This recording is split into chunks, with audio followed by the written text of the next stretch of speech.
You're listening to a daily dose of Proverbs. Hello, my name is Tim Perko, and today is the 16th, and we're going to be diving into Proverbs chapter 16, verse 11. And the Word of God reads, "A just balance and scales belong to the Lord. All the weights of the bag are His concern." Now, this one may be a little bit confusing to people because we don't really talk in terms like this anymore.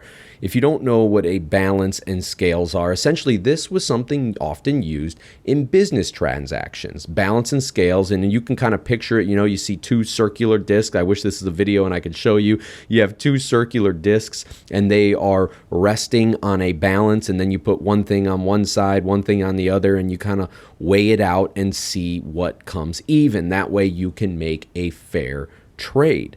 What the writer of this proverb is getting at is that God hates dishonesty.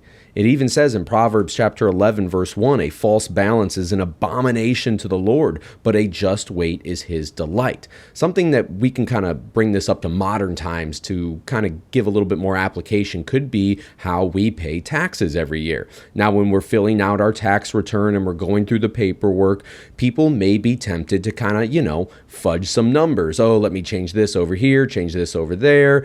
And they try to justify it in their mind by saying, well, they shouldn't be taxing me this or X, Y, and Z, or nobody's ever going to find out. But God hates that dishonesty. So we shouldn't be trying to tip the scales in our favor, but instead do what is right, do what is fair on our end, what we can control, and God is going to take care of the rest. I've heard this saying, and honestly, it just disgusts me the more and more I hear it, but I've heard it all the time, and it goes, if you're not cheating, you're not trying. And essentially the reason why they say that is because you should be doing everything you possibly can to get ahead and win, even if that means being dishonest. Or sometimes they'll justify that, well, the other side is doing it.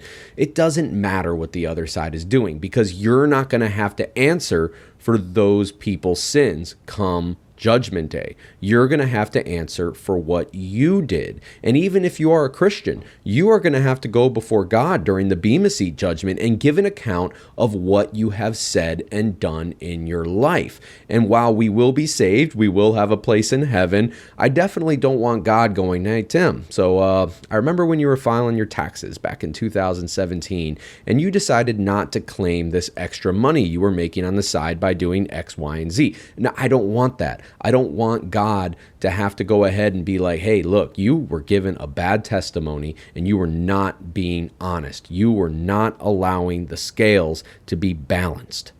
I think the key to this verse is the last half where it says, "All the weights of the bag are His being God's concern." These are God's concern. Let God handle this. God is going to enact His will regardless of what the other side is trying to do. But don't think just because God's will is going to be done that if you try to do something devious on your side, on your end, that God is going to let that go unpunished. He may change His mind and do something different instead, and allow you to reap the consequences of your actions, all while still allowing His will to be perfectly fulfilled.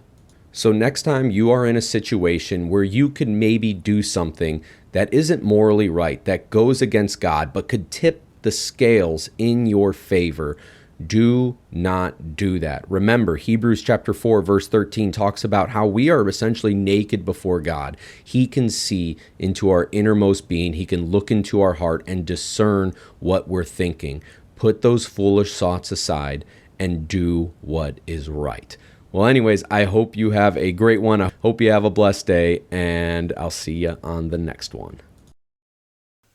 Thank you for listening.